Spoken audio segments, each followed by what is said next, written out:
Well, good evening and welcome. Welcome to Rangers Radio. Join myself, Fox. You're on the panel this evening as the one and only Bridge and JFK in the love seat. Love seats. And the love seats.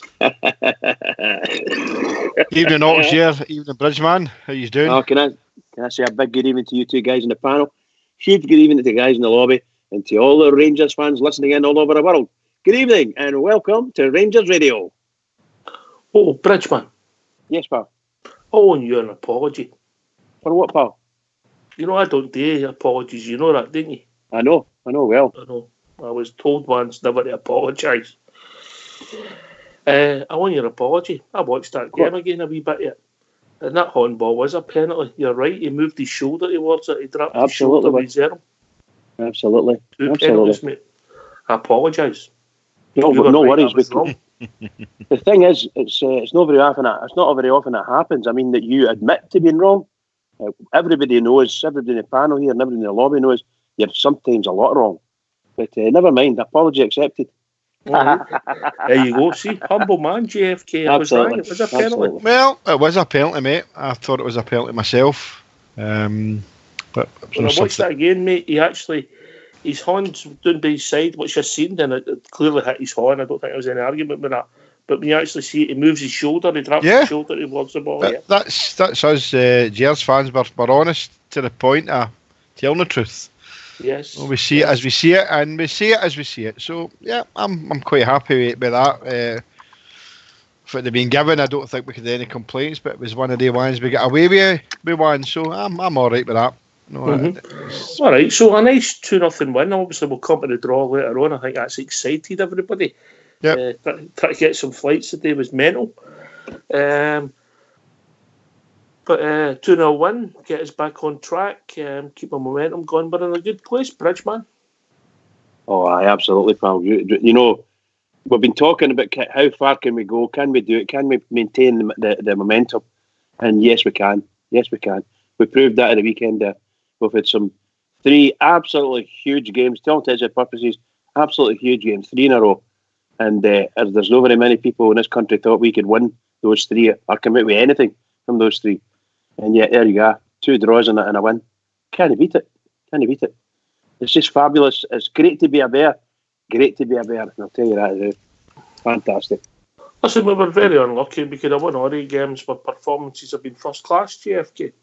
Of course, you know, I mean, we were hoping that we'd come out of this as League Cup winners and that, but it wasn't there for us. So we've got to hear that, you know, and we look forward. But yesterday was a banana skin, you know, because I mean they're probably the third form team of the Premiership now, and they've been getting a few good results. So that was a good game for us yesterday. You know, as I said after the match, that I just thought that we played some nice football. We played them off the park, basically. They didn't even look as if they could score even when we were down to 10 men. So it was a comfortable 2-0 win. It probably could have been more if we'd have kept Fredo in the park. I think you're right up to a point, JFK, because we hadn't got the second and third goal. Alan McGregor, for me, earned us 2 points yesterday. Because that save at 1-0 got us the victory. I'm convinced of that. Yeah, you see my point? Yeah, well, I was talking to my big boy Graham O'Day and I showed him the Gordon Banks save and asked him what one was the best, and he says Alan McGregor's. Well, he's no biased, is he? No, he's no biased, but we know the save we're talking about. They keep playing over and over and over again. Well, look at that one, point blank. What a save! World class save, mate. World class. By the way, that save from McGregor was equal to virtually any save that you'll ever see. I mean, how he got to that, I've got no idea. Very brave as well. Very brave. Yep. Fantastic. Great reflexes for an older gentleman playing in goal for the Rangers, but long may that continue. Mature gentleman, that's probably the best word yet. That's how you call you Victor, isn't it? Better be called Albert. Or Jack. Aye. Well, we'll go there. Nice win, some nice stuff. I thought Aribo shone yesterday, but I did think that Alfredo Morelos was my best player yesterday. Bridgeman?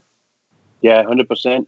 Actually, you know, if somebody came out with a statement like I'm going to say, I think that most games Alfredo Morelos is our best player. I've said this for a while now. He's the most exciting player we've seen at Ibrox in many a long year. But I'm not trying to take anything away from the other boys. I thought our midfield were excellent, obviously. And young Aribo, my goodness gracious, that guy turning into something. If we can get longevity out of that boy insofar as length of play in a game, rather than him starting to fade away a wee bit with a quarter of an hour to go in a game, we have to manage that either by getting him off the park, and get fresh legs in. Because I'll tell you what, he was just great. He's a super, super player. Do you think he's found his position, Bridgman, by accident? Well, it sounds and feels like it. He's got a wee unique position there. He's left-footed coming in off the right, and by goodness gracious, does he make use of it. So the players have got no fear in giving him the ball. He can work the ball out nicely. Actually, he's doing things that I was expecting Greg Stewart to do. Playing on the right, coming in onto the left foot and having digs at goal or getting the ball across. That's what I was expecting Greg Stewart to be doing. But it's not to happen. Anyway, thought he was great. Absolutely brilliant. Yeah, I enjoyed Aribo yesterday, but I do think Morelos outshone him. Yes, indeed. GFK? I would say GFK stole it there, did I? I would say... you like? I would say I would agree with you. I would think Fred just stole it for Aribo. Just on Aribo, I mean, do you think maybe the gaffer's been listening to Rangers radio or not? Because I think maybe where he's playing Aribo has been our biggest problem. On the right, I think we're looking for a right wing, and I think that position that he's playing in there, I know is nice. I like to see that. But yeah, I thought he had a fantastic game yesterday. Alfredo, the gaffer said it he was unplayable yesterday, and it's just a pity that it was blemish for that sending off. But absolutely wonderful. He had 3 fantastic chances before that. The goalkeeper pulled off 3 fantastic saves. So once again, arguably, the Motherwell goalkeeper was man of the match, like the Sunday before. I heard you say that, mate. Arguably, it was. I mean, he had 2 really good saves, 2 saves that he'll get him 7 out of 10, and another 2 saves he should make. Yeah. That's good goalkeeping for me. And the first one, maybe he could have done better. The second one was a deflection, and he's no chance. So, arguably, he was man of the match. Is that fair, Bridge? I agree with you to a certain extent. Most assuredly, he was there, but the Motherwell's man of the match. 100% sure. But I like to think that, for me, the man of the match yesterday was, in fact, Alfredo Morelos, even though he got sent off. And I don't know about you guys, if you give him 8 out of 10, how many would you take off for him getting sent off? Because it's unfortunately for us. I would take anything off him from being sent off, mate. And I do agree with what JFK said yesterday, and their gaffer said that, look, he's left himself open to another yellow card, but I always look for consistency and fairness, and if there's only Alfredo would have got sent off for that challenge and that reaction. When the boy got it right, they're picking on the boy. Yeah. They're picking on him, and I'll put it out there. They're picking on him, they're throwing stuff at tabs. Is it a racist problem in Scottish football, JFK? Well, I would say there probably is. I was talking to a couple of guys today who were actually at the game, and for how the TV hadn't picked up the monkey chants, and I didn't know actually that. I thought it was a cup of juice, but it turns out it was a Byron Hope Bovril was thrown at him. So of course there's a problem. I know some people maybe thought I overreacted yesterday, but it wasn't the fact that I was angry at Alfredo. It was the fact of just what you've said there, Oxy. I mean, if it had been anybody else, then I'm not saying they wouldn't get sent off, but I agree with what the gaffers said. He said that the referee couldn't wait to do some sort of punishment, whether it be a booking. The booking of Ryan Jack was an absolute joke. 2 players, 3 players coming off the park and having a wee niggle at each other. When you watched that on the telly, JFK, you seen that boy who'd already been booked. Aye, Donnelly, boy with the beard. Aye. He's had a go at Ryan Jack. And getting on to that, I mean, I know we don't want to dwell on it, know that if it happens to him, it should have happened to him. But I mean, if that incident happened after the whistle blew at half time, then surely they're trying the Lego Muncher, when he get so-called retrospective action taken against him, and obviously the popcorn when he was the manager at the Spoonburners, that they say that the retrospective wasn't sufficient because the final whistle had went. So that, to me, that means then the half-time whistle had went. So why did they make a big show of coming on the park and booking Ryan Jack? I find that laughable. Do you know I actually liked that bit of refereeing, mate, for letting everybody know what had happened. Do you really think so? Aye, for the crowd. So what would happen then if Ryan Jack got a second yellow and we booked in the tunnel and you didn't know anything about it? It'd have been sent off. Right. You wouldn't have known anything about. I'm not arguing about the rights and wrongs of the bookings. No. So why not book him at the time? Well, where did they get the evidence that Ryan Kent? It happened in the tunnel, didn't it? Well, have you seen the tunnel at Motherwell? I've actually been in the tunnel at Motherwell. No, you can hardly get to it. Well, if me and you were in it, then there'd be nobody else. It was me and you in it. We probably wouldn't get me and you in it, and that's it. So, all kidding aside, I mean, I can understand what you're saying in that aspect. But anyway, my argument was that I think that Alfredo let the occasion get to him and the scoring that the second goal, which was a wonderful goal, the way he took it through a ruck of players. And I just, as soon as I saw him there, the people we were watching the game with, he's getting half a part. The referee sees that he's half a part. I seen it. The referee was hanging about like a smell, you could tell. Yep. He wanted to book him, yeah. And it's sad because if it had been anybody else, and we're not being paranoid here, I don't think it'd been the same thing made about it. They've made a marker for 10 now. So anybody who goes in any response to the Rangers supporters is an automatic yellow card. Anyway, so if people want to join this, Bridge, what's the number? The number's 0141 356 1972. Or join us at Skype at rangersradio.online, where you brought into the call tonight by Fox. All School Blues having a night off. There we go. It's all right for some. Yeah. All right for some. Yep. All right away. We've been joined by a caller. We've been joined by Rudy Bear. Evening, Rudy. Evening, Ox. Evening, guys. How we doing? Rudy. What's on your mind, Rudy? I thought that was a really good performance yesterday. A good team performance, wasn't it? With some some really good individual performances. I thought Aribo was excellent yesterday for about 70 minutes or so, whatever it was. But Aribo was excellent. So it was Alfredo, brilliant again. I heard Bridgeman saying there, most games you could probably just hand the man of the match to the wee man, couldn't you? Blotted his copybook a wee bit, then, just silly thing that he done. And it's refereeing to a different standard to every other player in the league. It's simple as that. I don't care what anybody says, Ox. It's there for everybody to see. I thought Katic was excellent as well, and Stardug's been on the show many a night singing the praises of big Katic. And yesterday for me, what a great header it was. Great goal he scored, Katic. Showed a lot of determination, Rudy. And he he got in there, he was determined, he wanted it more than anybody else, and he made sure he got his head on it, and it was a bullet header right into the back of the net, You were saying there about their man of the match was their goalkeeper. You're no joking. See that save he pulled off for Barisic's free kick? That was outstanding. That was an outstanding save, Just gets his fingertips on it, knocks it onto the post. I thought that was in all the way. Just how he got across his goal line and got to that. Well, as you say, he was their man of the match again. But all round, a really good team for performance, really good result for us. As Bridgeman was saying, could have been a banana skin for us. So really pleased all round.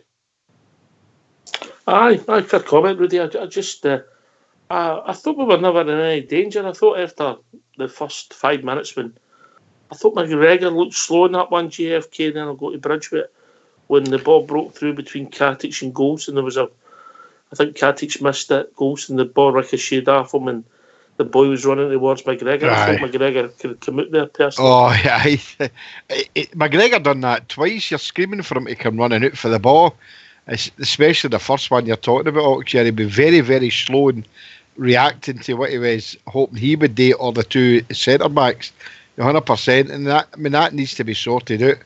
Who could you blame for that? Would you put all the blame on McGregor, or would you put the blame on the centre backs no talking to each other, or all three? And a ricochet, wouldn't there? Aye, Ricochet. Aye. I know him well. But aye, it was that looked a wee bit sticky at that time. I thought, but you need to talk to each other. Especially, I don't know what Alan McGregor was thinking about, but I mean, that's Alan McGregor for you sometimes, isn't it? You know, he made up for it. He made up for it. Oh, he definitely did make up for it, mate. Yep, definitely. On Goldson, I think Goldson needs to start to have a look at himself. That's just a wee throw in there. See, I mean, I'm not criticising. I thought Goldson done okay yesterday, but the one that McGregor made the save, if anybody wants to watch that back, Goldson goes for the ball, and I think it's Alberg comes in and says he doesn't get off the run, and I've been watching it, and he didn't get off the run yesterday with that in our 18-yard box for the throw in. He never get off the run. But there you go. That's an observation, no a criticism. But Bridgman, but that after that Alan McGregor, we just dominated the whole of the first half. Yeah, absolutely. Can I just say just one thing before I go in too much further? Rudy, can you just let the world know what you had for your dinner tonight and how it was cooked? It was cooked. It was gammon steak night, Bridge. It was lovely. Gammon steak, cutlet eggs, peas, mushrooms, onion rings, chips, sorted. Wow. Fairly What did you have for a sweet? Oh, I had a bit of Christmas cake and a cup of coffee. Pineapple with them? No, I'm not a fan of pineapple with my gammon steak. I heard you go to the pineapple every Sunday. I know, I'm not a fan of the pineapple. 1-0 GFK. Brilliant. Right, can I get back to the guys? Our defence, I thought, were excellent yesterday. I don't have any problems. Sometimes when you're standing still, sometimes you end up backing your heels and you just can't jump. Simple as that. But you're right. Sometimes when you see Goldson, you wonder, where is he? And a lot of the times he's actually running backwards, which centre half sometimes do. They have to, and they can't get up. Just can't get up for it. I thought that young Katic had quite a good game, and I'm not being nasty about anything, but I think we're back to we had in a couple of instances there. He ended up poor passes up the left. A couple of them ended up going out the park altogether, and the other ones were just ended up right up at in fact, their goalkeeper. It's just that he's no left-footed, so the balance wasn't there. But other than that, I thought the boy had a super game, and Hellender's going to have a fight in his hands to get back in.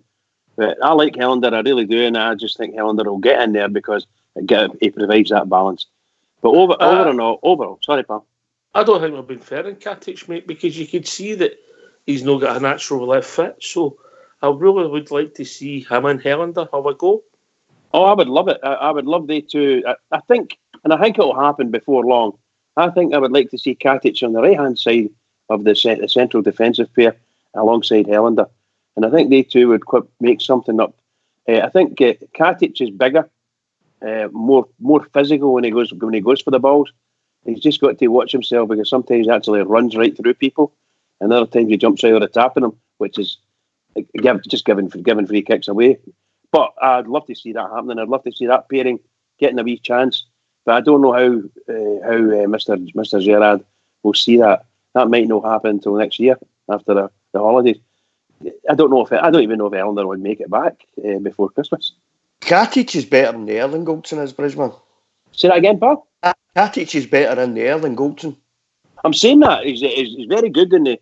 he only gets caught out a couple of times, and one of them is he ends up jumping over at the centre forwards, or they make the bridge for him, and he goes over, and he gives free kicks away there. But other than that, he's a very big, strong guy, and he's far more of a threat by the sound of it and look of it, far more of a threat in a penalty box than anybody in our team. He's a big threat, and he proved that yesterday. A lovely goal he scored, absolutely smashing. The guy was hanging on to him.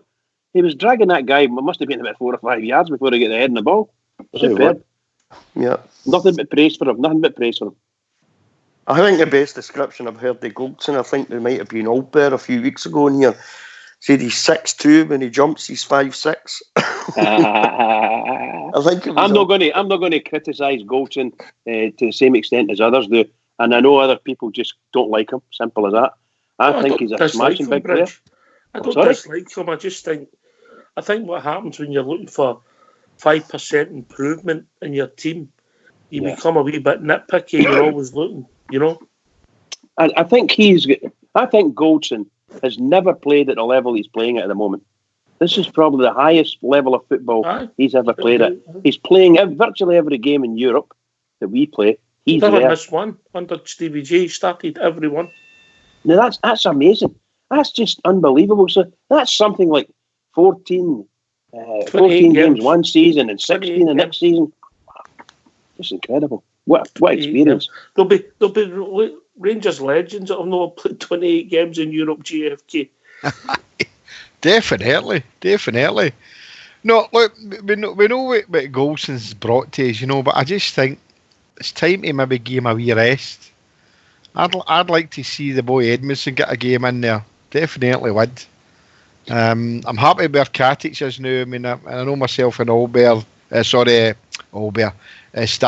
were having a bit of banter about Katic now, but I think he's heading the ball for me. I think when he's in the air, I like to see a big central defender coming through players like that, as long as it's legal, and he's got great distance for his headers, clearing headers.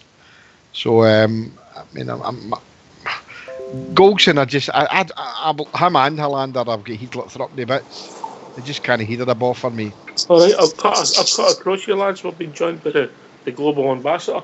Evening, Mr. Global Ambassador. Good evening, gentlemen. It's such a pleasure to be on such an esteemed panel with a Rudy Bear there. Hi, evening, Big Al. He takes the class up a notch to do it, Rudy. Oh, he definitely does. He's dulcet tones, man. I hope you're well, Al. You should be. Oh, I'm good, Rudy. I'm good. You should be on Radio 4 or Radio 2, the BBC. I don't definitely. The other two there, Jimmy and Ox, yeah, they're certainly Radio Clyde. Even if I wore my man Keeney, they would know. Yeah, you're better than Radio Clyde, Jimmy. You know that. I've been listening. There's a few things I could go through over the past couple of weeks, but just taking into the game yesterday, I was a wee bit disappointed in Morelos, but I really understand him. His behaviour's been probably impeccable. As you know, I wasn't his most avid fan last year with his attitude and his some of his actions, but this year, I mean, it has been impeccable. For him to just turn around and do what he done, I can understand it. What happened to him, the punishments is a bit severe, I believe. The referees, it does seem to be now, I don't want to be a conspiracy theorist, but it does seem to be it's 3 Rangers players getting punished for that, but yet 2 puddle drinkers don't get punished for it. I don't really care. What about the time the whole team came and goaded your fans in the stadium? Tying scarves and I understand that. But you could go on. You could go, but this is a dignified silence thing. I'm proud that we are a class above these types of characters. There's no better phrase for them than puddle drinkers, really. But still, we have to be seen, we have to be dominant, and I think it really comes down to, guys, the only thing that we can do, that we've got the ability to do, is win that title. We win that title, they can say what they want, and then when we keep winning the title, then a lot of the detractors will have to start eating their own words. Aye, what did you make of the game yesterday, Al? I just seen the highlights. I've been working, man. All right. I'm actually up at the car wash today. I brought the truck up to get the car wash. Free coffee. I'm sitting here in the sun. Beautiful. All right, for some. I know. The highlights, you'd have seen their goalkeeper having maybe 4 or 5 good saves. He looks a no bad goalkeeper. Is that, just when you're saying that, and it kind of came on when I was listening to you earlier, is that a position that we really have to be looking at in January and certainly next summer? I mean, there's 2 or 3 good. There's 2 or 3 good goalkeepers in the league. I don't know if that guy's, if he has the kind of performances when he's playing against other teams. But certainly, I didn't mind the big guy at Aberdeen. He looks a bit, maybe age-wise. Don't get me wrong, I don't want to get rid of Alan McGregor. I want him to stay as long as he can. No, you're thinking long-term. I'm just thinking, I think is that a thing that we should be looking at? I think they've got high hopes for the boy McCrory, and there's another young boy that's doing well, but his name mistakes me. But McCrory will be young, but obviously the boy Frail there, who's backing up McGregor. If Fodds goes, which there's rumoured to be that he could be getting a move as early as January, but he's been a good backup. He'd be first choice in most other teams. Foderingham would be fair. I don't really have a problem with him. Certainly, when he's come in and he's played well. Very limited game time, obviously. But look, if he's wanting to hang about, and that's our number 2, I don't have a problem with that. But just moving forward, maybe it's a position that we really need to be looking for. Because Mr. McGregor, the Shagger, won't be there. He'll not be there forever. How long, Jank? Another 2 seasons? Yeah, it's hard to say. I mean, goalkeepers have been on into their 40s in the past, isn't it? It's no unusual for a goalkeeper, but obviously it depends on fitness if you start getting muscle strains, etc. How quick they heal. But let's just say we've got him for another at least a year and a half, so we'll take that as it comes. Yeah, definitely. Yeah. I think that's also. Sorry. What was that, mate? I was going to say. Go ahead. I think. Oh, do apologise. I thought you were speaking to me, Oxford. On you go, Bridge. I was just saying. I thought that he signed a 1-year extension, and I think that's what they'll do with him. They'll just manage it, and probably end up with just single-year extensions all the way through. Because it's going to come a time, whether he likes it or no, there's going to come a time where he can't be asked anymore. Maybe a wee bit longer term injury, and it's more and more difficult to come back. Everybody who's played football knows that. Sometimes it's just going to happen. If it was that simple, we'd all still be playing football, wouldn't we? Absolutely. I've got a feeling they're all playing Friday. There's a possibility, mate. He's looked the last 5-10 minutes there after whatever he'd done. I think he stretched his groin. He was struggling. The first time Alan's done that. It's not the first time he's done that. I understand that. I've done that at the weekend, Jimmy. I dream about it, Al. It was myself. Stretch my ankle. It was myself. Goodbye. Look, I would like to stay, but there's people coming in here, and I believe it's going to get quiet, so I don't want to affect your production. But you just keep up the good work, gentlemen. I'll try and phone these when I get a wee chance, all right? All right, no, thanks very much. You take care, Bridge. The Rudy Bear, good to hear you. Where's Parahandy? Is he still on the oceans? Travel Rock. Aye. He was back last week. I think Fox was talking to him either the game before the Old Firm game or the day the Old Firm game, but he was back, but we've not heard from him. Travel Rock. He's good. He's good. The last I heard, he was actually in the office in Sweden. So not at sea. He's got a dose of that scurvy again. Dear. Interviewing Swedish au pairs. Oh, yes. Sounds good to me. Right, no, you just keep up the good work, gentlemen, and keep it going for the Rangers, eh? Cheers, big man. All the best. Yeah, mate. All right, so people want to join us for Australia, you can join us for anywhere. What's the number, Bridge? The number's 0141 356 1972. Or join us at Skype at rangersradio.online. We've brought on a call by the one and only Fox. If you're using the phone in and hang up, and we will contact you straight back through the technical department, JFK. The technical department, wow. Yeah, very technical. The technical Fox. Some man.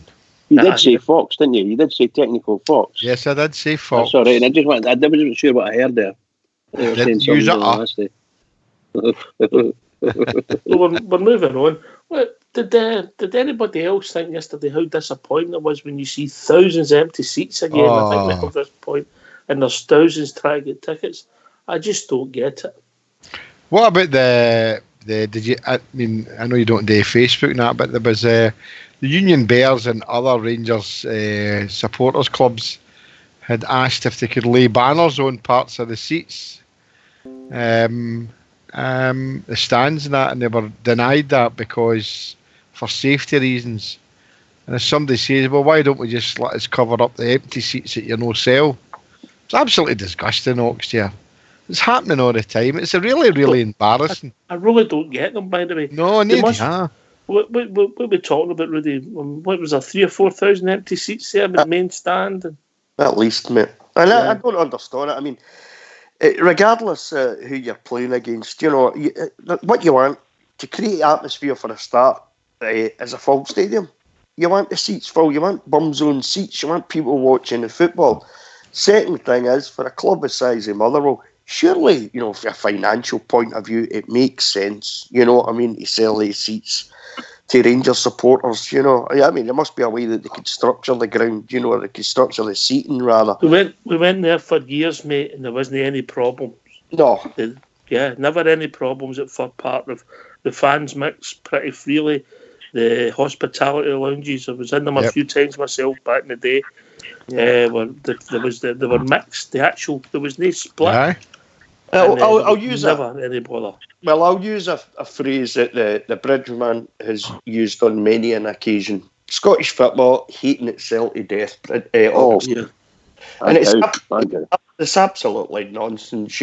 Every time I hear Bridgeman saying it, I couldn't agree with him anymore, to be honest. I fail to understand, from a financial point of view, how a club like Motherwell can have so many empty seats at their stadium, and really, their financial officer must be pulling his hair out. Can I just come in there a wee minute, Rudy? Sorry, because I know there's maybe a couple of callers in. The actual capacity of Fir Park is just under 14,000. So there was about 6,000 empty seats. There was 8,123 fans in there yesterday. Wow. So it was 5,500 empty seats, Rudy. How crazy is that, Jimmy? That is disgusting. Just absolutely. You've got how many Rangers fans were in it? The 3,500, I think we get. 3.5. Right. You've got all the Bears looking for tickets, and there's 5,500 empty seats there, and it's mental. Just, I don't understand it at all. Mental. And Livingston have got a right idea. Maybe that's how they've had results against Ilford. The games are full, the grund's full, the atmosphere's good, and then the Rangers players respond to it. Anyway, we've been joined by Troy's dad. Troy's dad. Is that Troy Paisley? I'm doing my best. Good man. What's on your mind, Jim? Well, there's loads of things, but I was just going to. I think I was going to say that. See, the Motherwell goalkeeper, he had one more clean sheet before yesterday's game than Alan McGregor. I believe that or not. They said that start. So he's actually a decent keeper. Even he proved himself yesterday as well. I thought it was some of the saves he brought. I think he was I think he deserved man of the match, actually. For me, he was man of the match because he kept his side in it. I mean, Morelos was the best player on the pitch. The goalkeeper made these saves. I think deja vu for a week ago, Jim. I think the referee, his night out last night, the referee's night out, he must have won the sweep for the first man to send Morelos after a season. He must have won a few quid. I don't like to say it, but you're absolutely right, Jim. Many a true word said in jest, Jim. Yeah. Because he was just choking yesterday. He's going to do something. You ever had that feeling during watching the game? He's going to do something. He's going to have to do something. What annoys me about it is, I know you can answer this first, Jim. The boy Cole, it was a mistimed tackle. I don't think it was deliberate, but he caught Kamara above the ball. Aye. Could have been a red card. Aye. That was early doors. Early doors in the first 5 minutes. It doesn't matter where it is. And then that goes unpunished. And then somebody gets a wee bit over enthusiastic, shall we say, when he scores a goal, and you're booking him and sending him off the park. One's career threatening for the player, and the other one's just nothing. It's just part of the game. But that's just me. I don't know what you think, Jim. Well, I agree. Everything you said there, obviously, I agree with everything you said there, because I just thought it was something funny going on yesterday. He was joking to do something that, there was some. See that boy Donnelly? I think we spoke about it earlier. You remember him at Ibrox? I was surprised he stayed on the park. I think it was the first time we played him at Ibrox. We were sitting right in line with him, and he was off. I said to my brother, why is he still on this park, that boy Donnelly? He was into everybody. He did the same again yesterday. Rudy Bear. Aye, Donnelly, couldn't agree more. Donnelly and Gallagher both should have walked. You Aye. know, and then you've got Alfredo putting up with racist abuse, stuff being chucked at him, Tav getting coins thrown at him again for the umpteenth time this season. And then when Alfredo decides to get a wee bit overexcited because he scores a goal after all the abuse that he's been taking, you know, as much on the park as off the park, and Don Robertson decides to give him a second yellow and send him off, it's laughable. He really should have just took him aside. My mate texted me yesterday morning. He says to me, "You know the ref is?" I said, "No." He says, "It's Don Robertson. We won't finish the game with 11 men on the park." And he got it absolutely bang on. He should have took Alfredo aside and says to Alfredo, "Right, son, calm down a wee bit. Stay away from their fans. Just calm down a wee bit. That's exactly what you should have said, Rudy. Exactly. Celebrate your goal, but celebrate it with your own fans. Stay away from them." That's what he should have done. Had a wee word in his ear. But Don Robertson, the usual Scottish refereeing, they're more important than keeping decent players on the park, you know, and understanding the situation that Alfredo was in yesterday with the absolute garbage he was taking for the stands, or for that corner anyway, you know, the monkey chants and all that stuff. You know, honestly, I feel it. I never heard them yesterday, Rudy. I never No, heard them. I didn't until my nephew phoned me and told me about it. Right. And then when I listened back to a clip he sent me, Okay. I could hear it and I thought, right, there it is there. That's what he's talking about. But in all honesty, I wasn't particularly listening at the time. I was more interested in watching the game, you know. Aye. Especially when you were eating your lunch at the same time. So. My Sunday roast. Sunday roast on a sandwich. What a chat. On a chat. On a chat. Aye, on a chat you. JFK. Jim's point. You know, the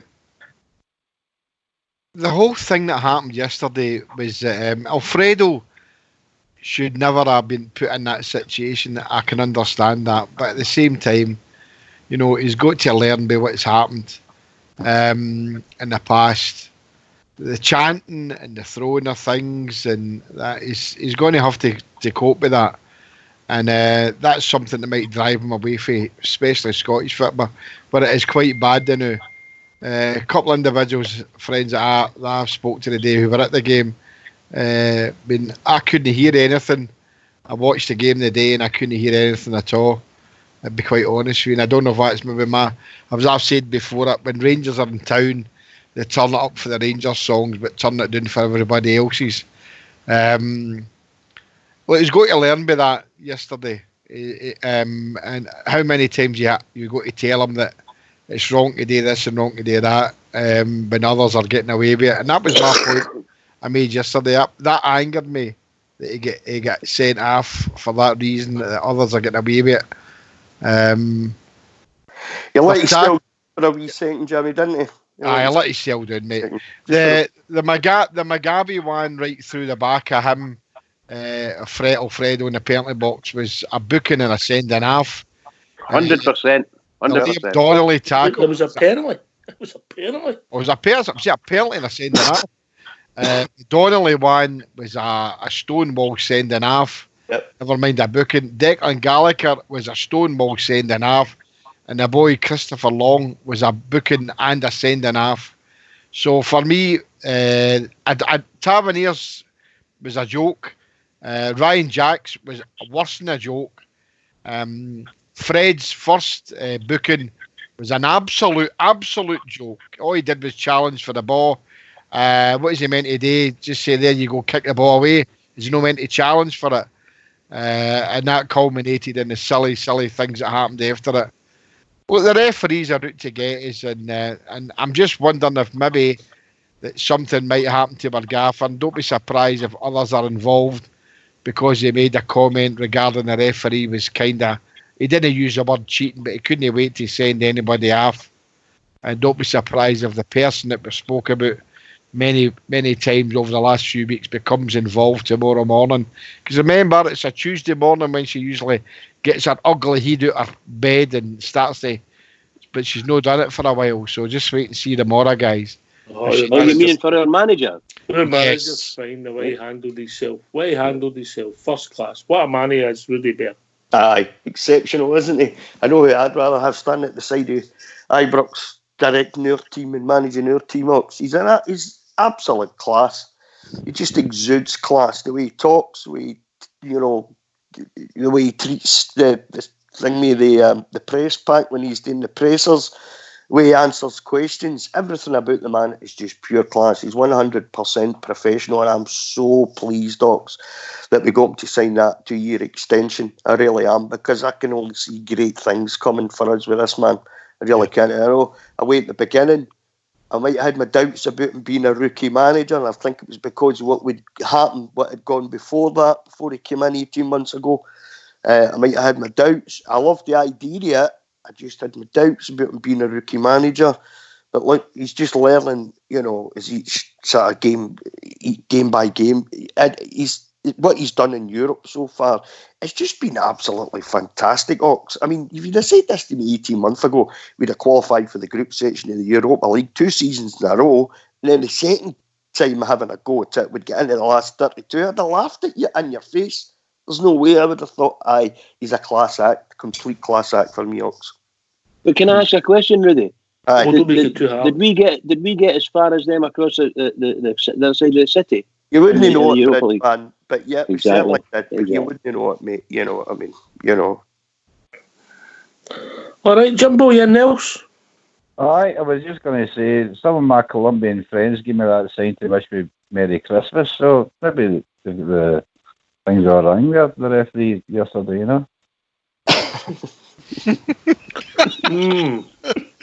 Oh, dearie me. You might have been socialising with some of your Colombian friends too much if you think that's Merry Christmas. Another thing I'd like to find in there, I think we got a favourable draw today. We'll cover that after the tune, Jim. They were. Listen, mate, always a pleasure. You go and get yourself sorted, and we're all missing Troy madly, aren't we, JFK? Oh, definitely. Is there a hell in there as well? I texted my brother last day, I said, your dogs are fucking... Oh, sorry, your dogs are a celebrity on Rangers radio. You better start listening, bro. So I think maybe tuning in with me. Woof, woof. Hello, Troy. Give me a Troy. Is your sister called Helen, Jim? Troy. You got yourself Troy. funny, my sister. Yeah, my Take sister. it easy, Jim. Always a pleasure. I'll speak to you soon, mate. All the best, guys. That's Cheers, the mate. Cheers, Jim. That's the cheeriest I've heard Jim for a while. Good man, Jim. By the way, he's double wide. He's been taking the pee out of yours. I think he is. He's sitting there laughing at us all. He's been laughing at us. Oh, by the way, can I just say, I was reading something in Follow, just popped in my head. One of the boys in Follow reckons that the fourth official yesterday was the one that got Morelos sent off. He's contacting the referee. The referee was over him, or they're like rash, wasn't he? He was hanging about. Aye. But what I was going to say was apparently the fourth official had some hand in it, and the fourth official was Bobby Madden. I don't know, mate. It was Bobby Madden, so it was, aye. But no, but look, we just got on, mate, now. We're no griping about it. We realise that, obviously, technically it was a sending off, but treat everybody the same.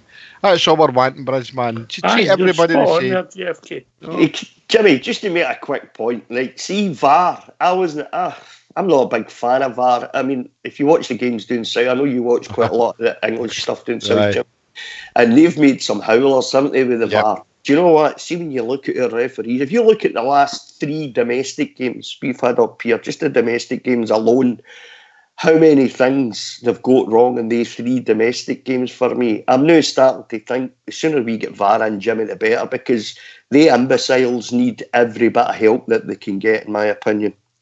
Yeah, just I don't know. VAR. I think VAR's a good few years away from Scotland. I know. Unfortunately, aye. Yep.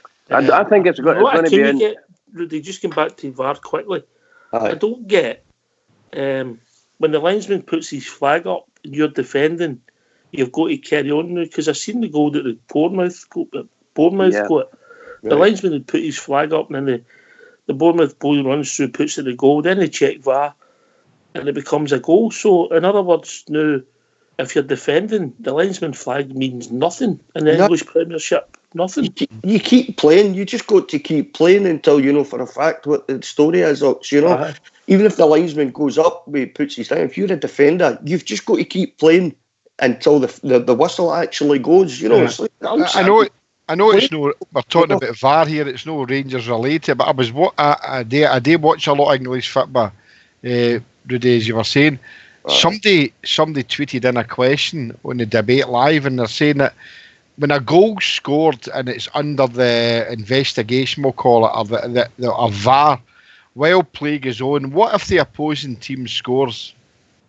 Oh, if it's given the goal, you go back and that other goal's chopped off. Exactly, I couldn't believe that.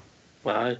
The rule is, Rudy, is that a goal scored and VAR is looking at it while the referee allows the play to continue while he's waiting on the VAR incident to be reviewed.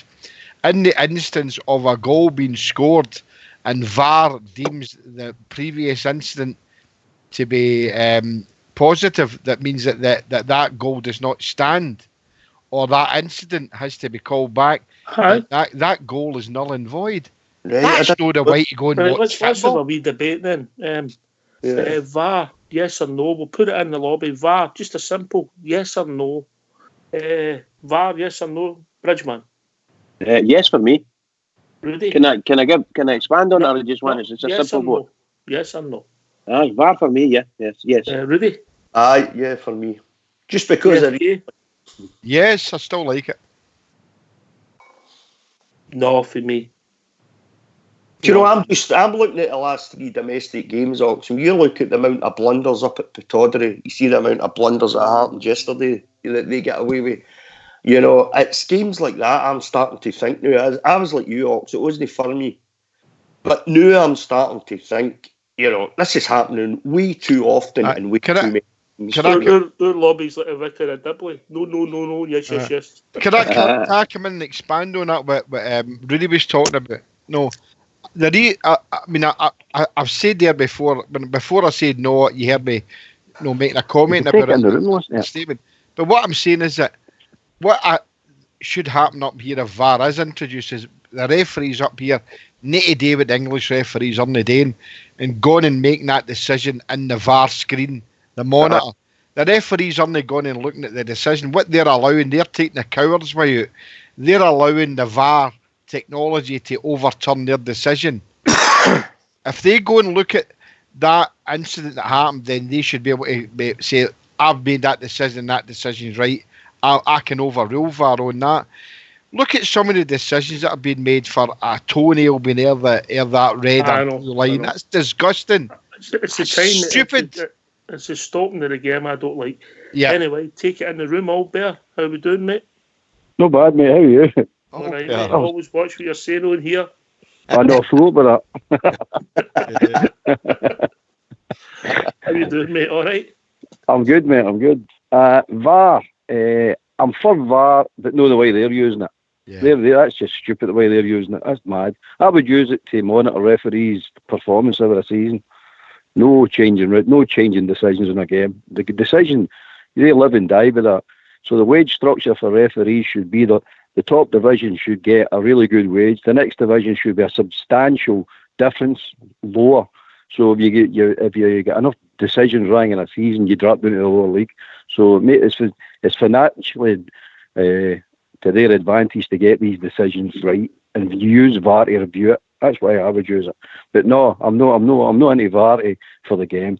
You just look at the clowns down there, what they're doing. So what happens if you score a goal, it's under review, and the game goes on, then you score another goal, the same team scores another goal, and then that's under review. And then, by the way, we'll go to the first one, but they've scored another one. So that's 3 goals they've scored. And when do you get the decision? When you play on a Saturday, and you get the decision on a Tuesday, who won the game? It's madness, it's stupid, it's just daft. Can I come in now? I was going to say that I think in Scotland, the very first thing you should be doing for a season anyway is you bringing in goal line technology. Get that in, get it cemented. They have to get the money. If they can't afford goal line technology, they ain't going to bring in VAR. But what I did hear on Follow was that there was talk that the next Rangers Celtic match, just for sense sake, they should bring in VAR for that one match, and Celtic Rangers should pay for it or whatever, put something to it, just to get VAR in. See if it works. Bridge, you're getting VAR at Ibrox anyway this season. You're getting it for the next round of the UEFA Cup. So That's okay. VAR's been used at Ibrox. I'm talking about where the contentious decisions, most contentious decisions, to say. So that's what they were saying. Why don't we bring it in for the next Old Firm game? Let's see how it goes. We had a chance to do it. I'm against that, Cup Bridge, final. and I'll tell you why. You can't have, if you've got a something, it should be used in every game or no game. 100% agree with you, pal. All I'm saying is that when you talk about no money, there's a game that's going to make a fortune for everybody involved. There's a Rangers Celtic match, Celtic Rangers match, whatever, cup final. There's enough money. Put it this way, Bridge. Put it this way. See if they use VAR in the League Cup final there.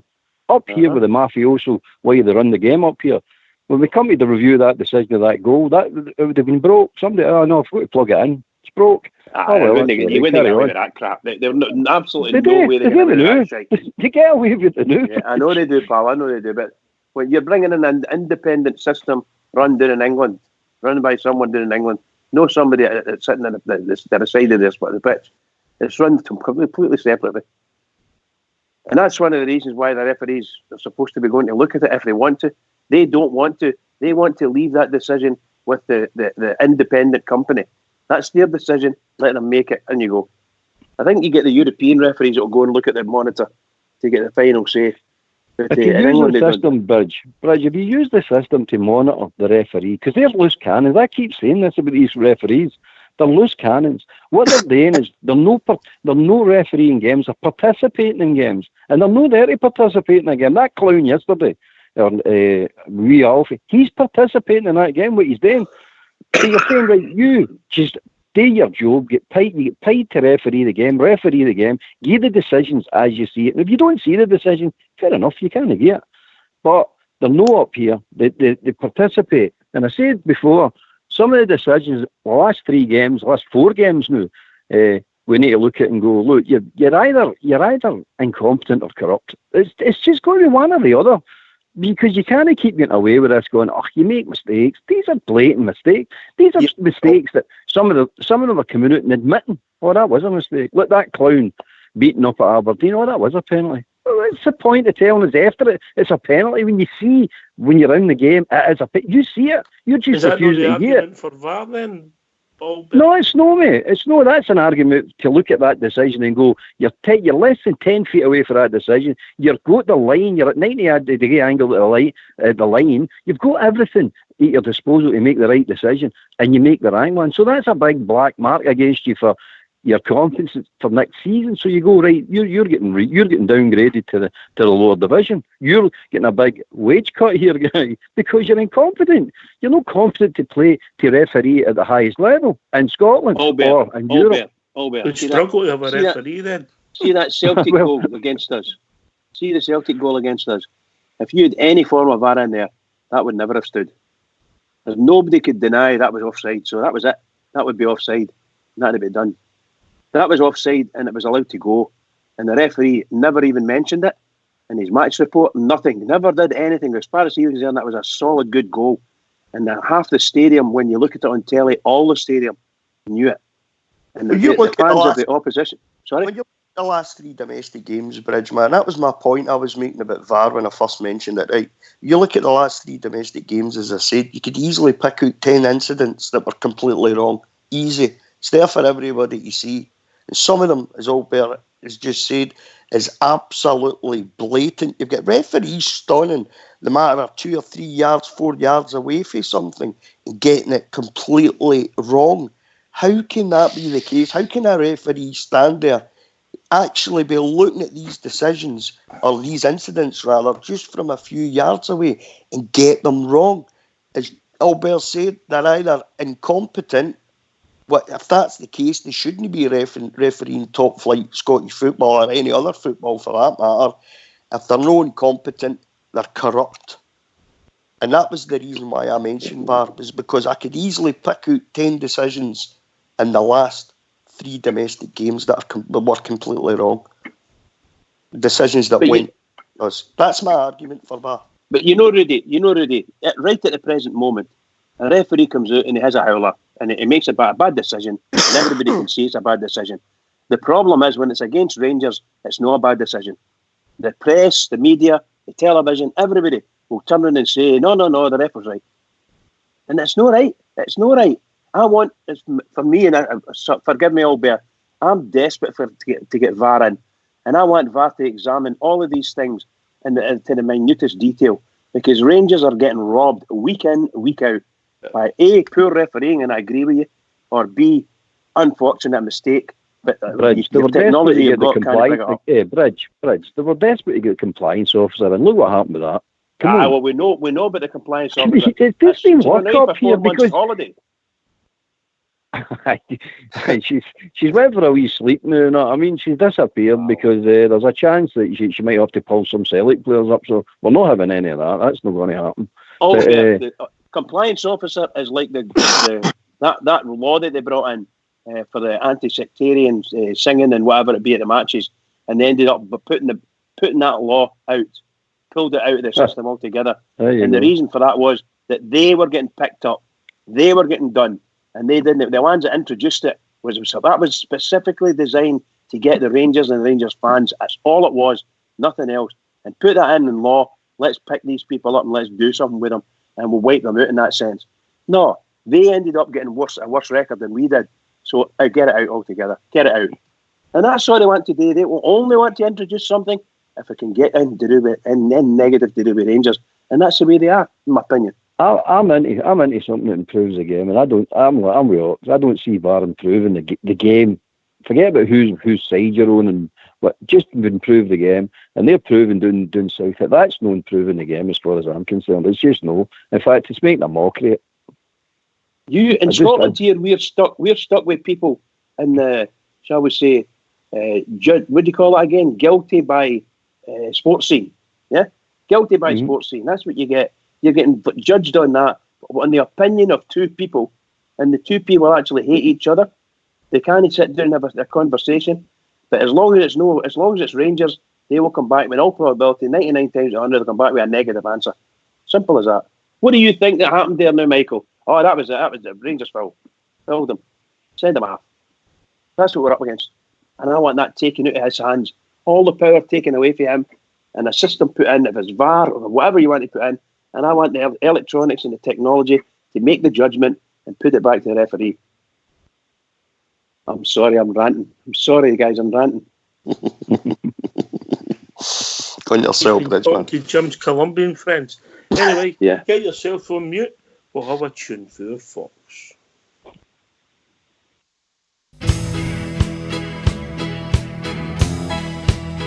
I'd been in exile for some years, and my eyes filled up with tears when the Rangers came to Wolverhampton town. So I took a trip along just to hear some famous songs when the Rangers came to Wolverhampton town. I stood there all alone while the boys all down from home sang of Rangers, that team of great renown. And a sight I'd never seen when they sang God Save the Queen, when the Rangers came to Wolverhampton town.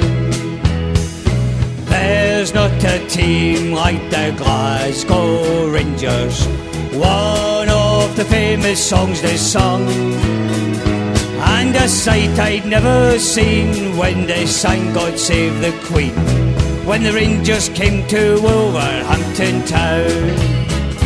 Now on the field below, the boys put on a show, the likes they'd never seen at Molyneux. And as football it was grand, from Macmillan, Scott and Brand, when the Rangers came to Wolverhampton town. There's not a team like the Glasgow Rangers, one of the famous songs they sung. And a sight I'd never seen when they sang God Save the Queen, when the Rangers came to Wolverhampton town. Now the league flag must come nearer, with men like Bobby Shearer the way he played at Wolverhampton Town. And the world forever after would sing of Jimmy Baxter, for on his head they placed that noble crown. There's not a team like the Glasgow Rangers, one of the famous songs they sung, and a sight I'd never seen when they sang God Save the Queen, when the Rangers came to Wolverhampton Town. Now I knew it had to happen, I heard a mighty roar, the famous Glasgow Rangers they had scored. And the sky was white and blue, Wolverhampton shook right through, the loyal rampant Rangers had come through. There's not a team like the Glasgow Rangers, one of the famous songs they sung, and a sight I'd never seen when they sang God Save the Queen, when the Rangers came to Wolverhampton Town. When the Rangers came to Wolverhampton Town.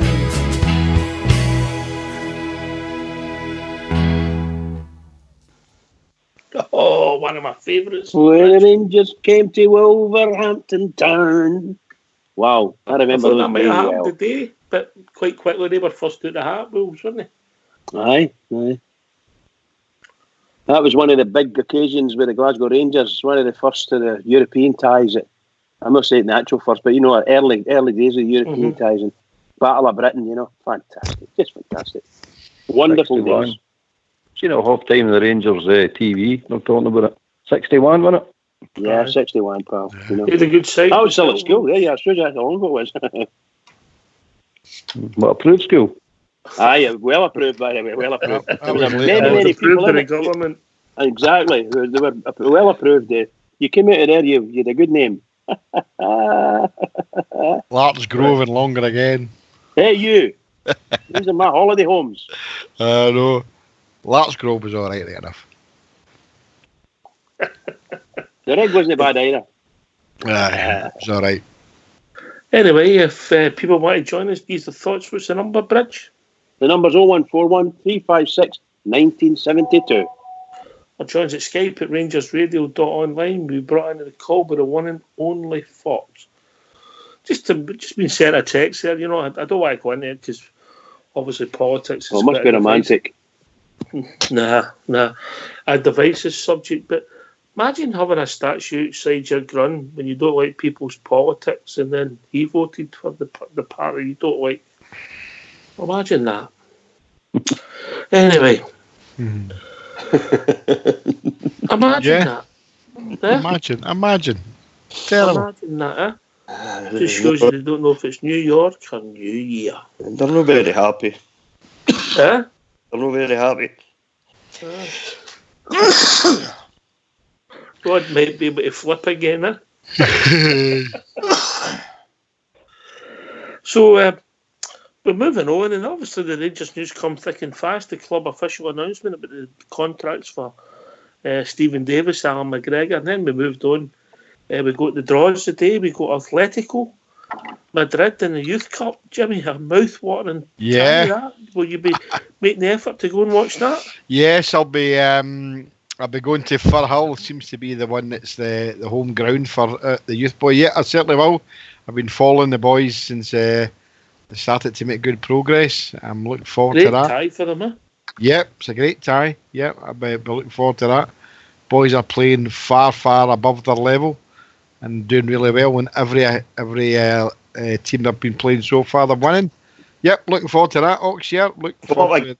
They'll come up against some real class there, Jimmy, won't they? Yeah, see Okay, of course. Oh. But Atletico Madrid will come up against some real class with us as well. Rudy. Close to well. We've got a few good players in my team. And then this afternoon, I think we were second last out the hat. I was looking for Malmo was my preferred team. I don't know anybody else was second. And then Well, I got one of the three that I was looking for, mate. Malmo, Ghent, and Braga with my Yeah, and then, me too. Yeah, that was the three I'd pegged. And then we got Braga because obviously we've seen our Porto, GFK, so you're thinking, well, let's do it. Yeah, I'm really pleased with the draw. I was the same 3 that I'd say the other night there. I was looking to get. I'm happy with that draw. Look, they're 14 points behind Porto in the league, but let's no kid ourselves on. They'll still be up for it.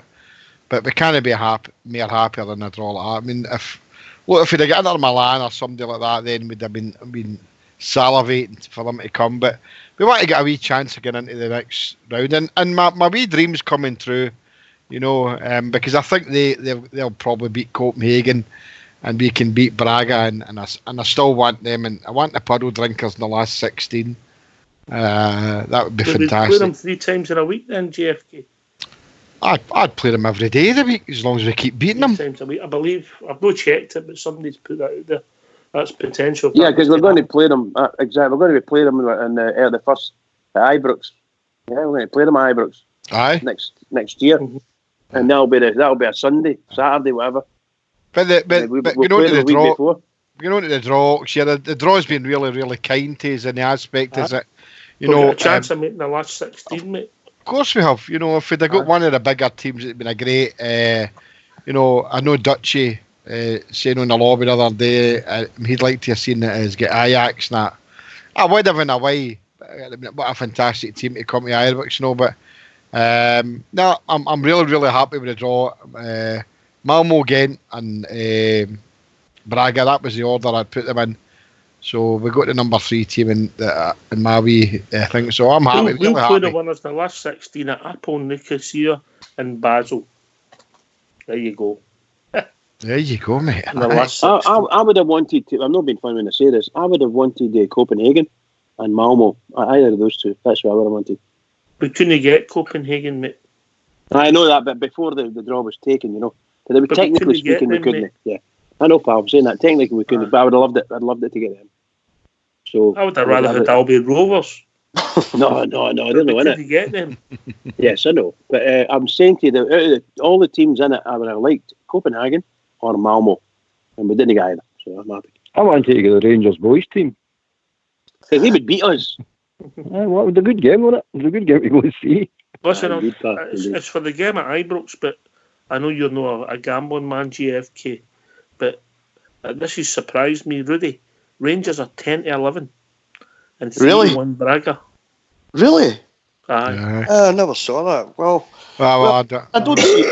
I know. See, when you look at the some of the results that we've pulled off, Fox, a better head-to-head against Feyenoord, better head-to-head against Porto. That's obviously what the bookies are looking at, isn't it? And I can't really say I blame them, in all honesty. I kind of wanted a big glamour tie. Braga's known as glamour. We'll get that in the quarter-final, Rudy. Oh, I know. Like the likes of, an Ajax or an Inter Milan, been to the Amsterdam Arena to watch Ajax play PSV. What a stadium it is. It's just a superb world club. What about Rangers versus Inter Milan and Gdansk? There you go. We've got our big game here today. But like we were saying, Jimmy, earlier on, before we came on the show, there's no reason why we can't progress by Braga. It's not going to be easy. Let's get it right. It's not going to be easy. But then neither was it easy against Porto and Feyenoord, I think Braga are sitting about 9th in the league at the moment. Porto's sitting top. So if we can get a better head-to-head against Porto, as you say, the draw's looking pretty kind to us, and if the boys are up for it all the 2 legs, I don't doubt we could get past them. And as we were talking about last week, Ox, before the draw, getting at the last 16, that's going to be an achievement and a half. It really is, Oh, definitely. Aye, obviously that'll be another £5 million game, maybe more. I don't know how much it'll be worth. But, you still got that fag packet there, Ox, you were talking about. Aye, it's getting bigger and bigger, the fag packet, mate. Albert, good draw for us, mate. Aye, that's good enough, mate. It's one of these situations, isn't it? It is what it is, and I'm still a league man, no? I mean, everything else is it's a side issue to me, mate, really, honestly. So I wasn't that bothered listening to the draw today. I want us to get through. Obviously, I want us to get through, but it's just a side issue. We can park it for 3 months now, mate. We can park it. That's it. Oh, I mean, the revenue stream itself is really important. I know that. I know that. So, as you say, it can be parked now. We can now get on with the business in hand. the bread and butter stuff, as they say. Mm-hmm. But it's a good enough draw, huh? And very winnable. Put it that way, very winnable. Can I just come in there, just a bit, digress a wee bit about the Braga game? Something you never. As long as you don't jump off a cliff. No, the Atletico Madrid game isn't a two-legger, by the way. It's Rangers get drawn out the hat first, and it's a home game for Rangers, and it's a one-off, played to the finish. Venue to be decided. It will be played in Glasgow. We don't know where. Do you think they'll take it Ibrox if it's the right dates? It's the 11th and 12th it should be played in. It says Rangers booked a place in the playoff after blah blah blah blah blah blah. But the competition.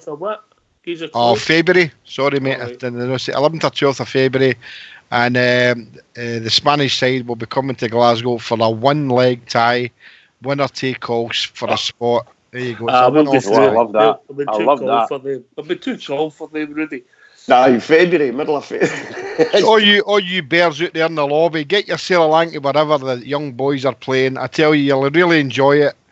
I've been there a couple of times. Me and my big pal Stevie went there. Can you pick your words wiser than that? Can you go and support your youths? Don't what tell did I people say? to go along with young boys are playing. You'll get them into trouble. All right, okay. Could you go and look at play a look at our youth team? There you are. Yeah, you get some people into trouble. You know what I mean?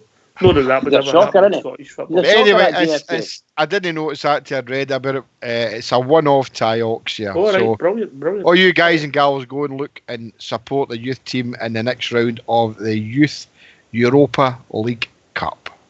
But at JFK, you never answered. The Oxtier was just saying, is it possible that it could end up at Ibrox? Just doesn't say. It says the venue will be announced in the near future. I suppose that'll depend. And it was 5,500 for the game against Wrexham in the Tunnock's Carmel Wafer thing. Personally, no, I would like to see it at Firhill or a similar time. But away to Kilmarnock on the Wednesday night, mate. Aye. I'd like to see it. I think I know what you're saying about holding it at Ibrox, but I'd like to see it maybe at a smaller type stadium. Honestly, because I think there was just over 1,100 at Firhill that night, and it was a good atmosphere. But on the Jackie Husband stand, so it'd probably be similar. Be the best way, Bridge, because Ibrox you need to stick us on the one corner, kind of spread it out a wee bit. But anyway, it's good news. The Jers are in the last 32 playing Braga in the Big Cup, and the young youth team are in the last 32 in the wee cup, as we'll call it, the new. And it's you don't think we would get more? You don't think we'd get maybe up to 10,000? Nah, not with the first team playing on the Wednesday. No, with the first team playing the Wednesday, mate. You know, guys, they're playing away. They're away, aren't they? I know, but still. Okay. It's going to have an influence on it, you know. But so we good draw for us. Pleased we can park it for 2 months now. On as Rudy. Albert rightly says, we can move on and go on with the bread and butter, Rudy Berra. Aye, bread and butter of the league. Well, listen, see, it's Albert's right. What's really important to us, Ox, is that 55th league title. It's in the back of all our minds, you know. It can't come soon enough for the lot of us, for every single one of us, you know. I think a way to sort of make that happen, though, is bring in more finance, improve the quality of the squad, improve the quality of your bench, and improve the quality of your first team. And the way to do that is money. And that's what the Europa League gives us. I don't think for a minute we'd have made some of the signings that we have done had we not had such a good run and got into the group section of the Europa League last season that brought in probably somewhere around about 14 million. This is going to it'll be even more this time around, Ox, you know, because we've progressed past the groups into the 32. But Albert's right. The league title's just a be all and end all. You know, it's just something that's in the back of all our minds, and it's just, you know, that it's going to be so emotional for everybody as well, considering everything that we've been through. And I truly believe Steven Gerrard's the man to bring that 55th league title to us. Hopefully it's this season. Hopefully by the end of this season we're all celebrating it. We're nuts, you know, because he's brought that 55th back to us. brought that league title back home. As I said, the Europa League's a great sort of side thing for me. I love it. You know, it's exciting to watch. They've done so well. But I would give every single lot. I'd give the whole lot of it up if you could give me that league title right now, Oxtail. You know what I mean? Yeah, I think most people. I don't would say think the you're same, alone like. in. I don't think you're alone in that thinking, mate. No, of course If not. you're running, I think if you're running the club, Aye. if we can get by Braga and there's an extra £10 million in the Kuros, it's there to take us to the next level, even further. We're getting close to that, but I don't disagree with your sentiments. I don't think you're alone in the thinking, is he, Bridgman? No, he is not. No, and Rudy, you're absolutely right. I think most Rangers fans would absolutely. They're drilling to the mouth of now. And if we can, I said it 2 years ago. The only thing we can do is we have to up the quality, and we can't do that without money. And we need to get money either through a sugar daddy, or we get it through the competitions. And the only competitions where we can get money is somewhere in Europe. The entry door is open for us at the moment, and we've got a really good chance. To me, that's a really good draw for us, and I hope that we take advantage of it, and we pack Ibrox out, and we absolutely mollocate them, and put the frighteners on them, so that we can get out of there. What was the price of the group stages? Can anybody remember what price the tickets were, JFK? £37, mate. £37, and obviously the pensioners ones were 74. You're absolutely right, by the way. That's how much it cost me. I think the price for the They're tickets the ones for with this, the money. the Braga game will be 45 quid. 45 quid. I'll Minimum. tell you what, Jimmy, I'm not being funny. You know, after the Braga game's finished, home and away, it will be money well spent if we get through. It really will be. I think for the fans, I mean, you know. £40 would be reasonable. It would just be brilliant. I can't. That would bring us in, just to get the seats? Yeah. 2.5 million by the time you fill out all the hospitality, etc. Yeah, is that fair? Wow, you know, we're taking off, Oxtail. The club's taking off, and we need the team to back us up and carry us or push us forward, whichever way you want to do it. And the manager at the helm pull us forward. That's what we need. We need it. Obviously, all bears correct as well, because the league's coming up. We can, as you say, Oxtail, we've got 3 months. Just dump that out of the way for 3 months. 2 months. 2 months, and get on with it. Let's go on with our life here. We've got league games to win, and none more important than the next one, which is the biggest game of our season against the High Bees over at over at East End. East End, was it? Not East End. Easter Road. The Easter Road. I couldn't get out there. Easter Road, yeah. That's always a tough place for us to go. Always, mate. Always. So if people want to join us, what's the number, Rudy? It's 0141 356 1972. Or join us at Skype at rangersradio.online. We've brought in the call and our good friend Fox, who's sitting manning the technicals this evening. Braga, part of that, good draw, everybody happy? JFK? Aye, it's going to be good for us Years fans. The capacity is just over 30,000. So I would think that the Bears that travel to Braga will maybe between 6. I don't know if you spoke to anybody today, but the flights, mate, to all over the country. Well, I was just going to say to you, disappeared in minutes, mate. Yeah. I reckon the Rangers will probably get between 6,000 and 8,000. Maybe they're probably more than that in there. But as far as I spoke to a couple of guys today that were, and they said that you cannot get a direct flight from Glasgow. You need to go via Manchester. I don't know if that's the flights for Luton, Stansted, all sold out as well. Yeah. So it's a lot of Bears sitting there watching as soon as Braga came out. They'll be right on, and hopefully get a good price. Within seconds, the flights went from £14 to £92 within seconds, mate. Now, all your travels, Oxyere, it's nowhere I've never ever been in it. Have you ever been to Braga Stadium? No, I haven't. No. I've just saw some pictures today. Well, it's obviously a unique stadium in world football, isn't it? It's one of the most weirdest looking stadiums I've ever seen in my life. Anybody out there, guys, go and have a look at Braga, SC Braga Stadium, and then comment on it. It's an absolutely weird looking stadium in the side of a hill. It's absolutely wonderful looking. It's a great draw for us. It's a great draw, and hopefully it's 30,000, and hopefully half of that is Bears. I've seen pictures of that stadium, Jimmy. You're right, it does look. It's weird. I've never seen it before, never been there, Rudy. But when I looked at it today, I thought, my God, that is weird looking. Unique looking, eh? Isn't it half? Great draw for us, and it'll be. I mean, the boys that I know that went to Portugal really enjoyed themselves, and they will do again. And they'll get there to Braga, and they'll take a vast amount. They'll take more than 6,000 or 8,000. Seemingly, the average is Wolves, by the way, only get 2,500 tickets because that's all they could sell. Oh, we'll beat that. Oh, we'll beat that 4 times over. Easy peasy already, you know. No, when we get there. The way the flights have moved today, mate, you maybe get 10 to 15,000 people try to fly there, and when people go with buses and coaches, etc., you might have 20,000 bears turning up, mate.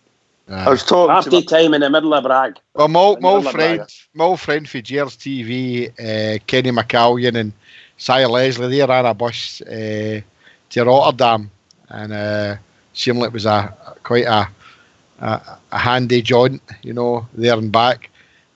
So I've just saw Sia saying in Gers TV that there's no way he's running a bus to Braga. It's a 30-hour drive on a bus.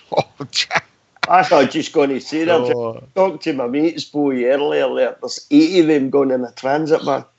Well, that's all right. 8 of them, they're going to take some. That's only 3 and a bit hours each drive. They're taking a tour. There's about 5. Rudy, sat in the lobby. Rudy, you seen that in the lobby, guys? What's that? See the photo in the lobby? It's a ski jump or something like at one end of the stadium. It's the side of a hill. It's inside a mountain. It looks like it, doesn't it? How big Jock Wallace could have used that for training? Yeah, there you go. Get up there, boys. Get up there. Rudy, you're talking about going in a transit van. I stripped asbestos for a few years. And I travelled from Glasgow, and I was going to Wales, right, to a job down there. And there was 80s in a transit van, and I'm talking 30 years ago, right? And we're carrying out before we get out of Glasgow. What a journey that was in a transit van. No seats. You're sitting on the floor in the back of the van. What's a flare? People are soft nowadays, all bear, aren't they? I know. Done it plenty of times myself. Sat in the roof rack. You know what I mean? My legs were out the boat like the Ant Hill mob. The Ant Hill mob. Your legs would have touched the ground. My legs still can't touch the boat to my seat, mate. Some stadium. Some stadium, That's a unique. By the look of it, absolutely. Absolutely. Unique stadium in world football, that one. Obviously, there'll be some noise in there with it if you get 10,000 bears minimum in there with the noise hitting off that rock and then going across the park. Wow, I've never seen anything like that before. Except until you go to Hamilton Accies or something like that. It's just like Hamilton's ground rule, isn't it? Yeah, absolutely. A bit like the hedge bridge, man, isn't it? I mean, the hedge. And Partick Thistle as well into the Canal Bank. Incredible. It's at the top of that hill. There's a Lidl. Exactly. Come up here. There's supermarkets available. GFK. Do you know there is a roof? It looks as if somebody's just built 2 stands in Bellahouston Park. There's actually 3 stands, but there is actually a roof on the stadium. It's actually a Perspex roof. It's a wire roof. I don't know if you can see that in the picture. Oh, I can see that. It's actually a Perspex with wire. I don't know what the reason for that is, but it's a fantastic looking stadium. Very weird. I think the architect was smoking something when he designed this.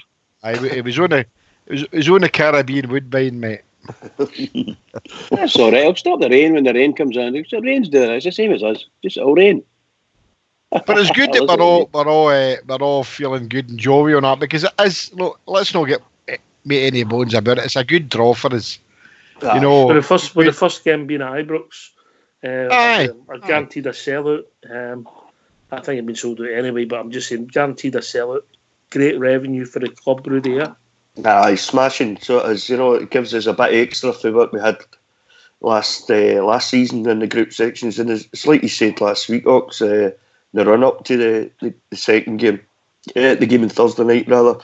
It's like a £5 million game. Getting your fag packet out, you'd worked it all out, so you were saying it was like a £5 million game, So it was fantastic to get through, but to get this far into the last 32 and then get a draw where we think, well, look, it's not going to be easy, but look, if we could get a better head-to-head against Porto, there's no reason why we can't do the same against Braga.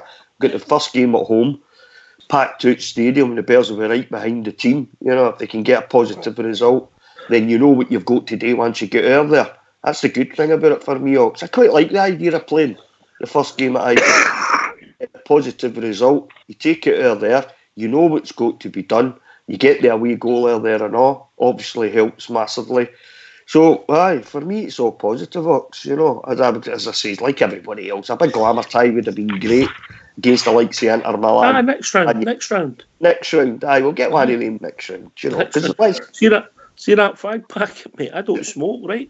I opened it up, and there's all these bits of paper in it. I took to Elaine, Deborah, all my numbers on them. Then I worked out it was Foxy's fags. I'm 50. You've lifted them by accident, aye. About 6 different women's names in there. What a man. Instead of a wee black boot, he's got a fag packet. What a man. Aye, good draw. Yeah. About 2.5 million revenue for the gate receipts plus whatever it's worth, and hopefully get through GFK. But I think we're slight favourites. Lost GFK. He's maybe doing a bridge, man. Aye, I think we're slight favourites, all better. Aye, well, they're sitting lower than Porto in the league. Definitely, because I thought over the 2 games with Porto, I thought we leathered them, to be honest. We really did, outplayed them. Definitely outplayed them.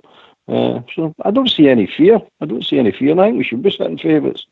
Unlike the scum, we don't mind the tag favourites, you know what I mean? We'll take it. And run with it. But hey ho, we'll see what happens. Something to look forward to through the winter weeks, right enough, I suppose, isn't it? Aye, 2 months away. A lot of league games. We'll get 3 games left now before the break, mate, which are massive game for us.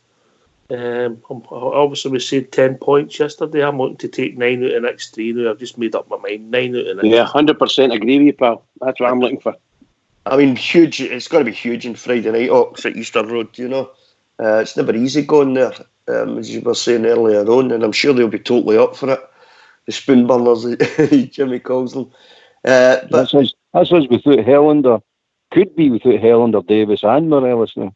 Aye. I mean, you sit and look at it and go like that. How many more setbacks can we get, by the way? It's shocking. It's absolutely shocking. Aberdeen do their usual. Take Davis out the game.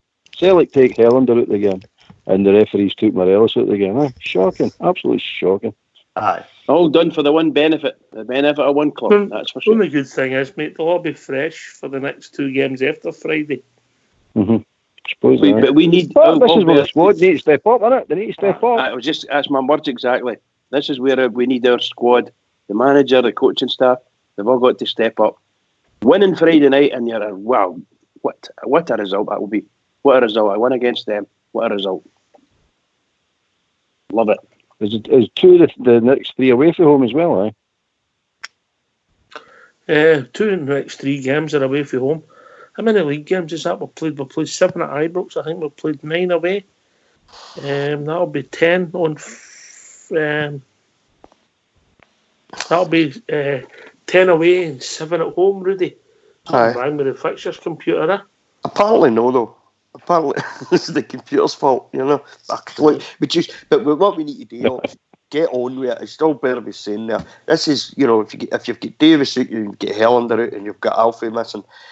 It's incumbent upon the rest of the players in the squad, the likes of the Greg Stewarts and Jermaine Defoe's and that, to come in if they get a start, on Friday night. It's incumbent upon them now to come in and claim their spot, and do the business for us. This is why we've got a big squad, Ox. This is why we brought these players in.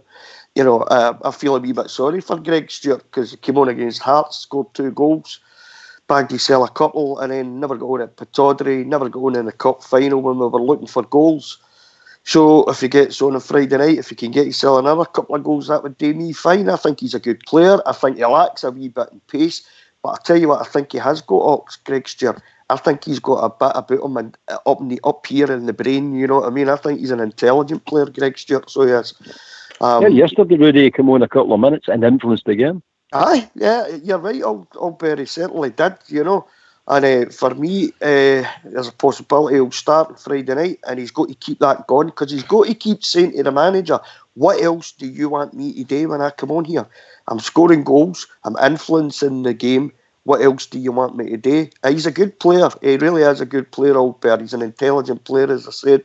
But they've got to come on, like Jermaine Defoe. Dare I say, Fojo gets a start. These boys have got to look at the players that we've got out and think, I want to claim a jersey here.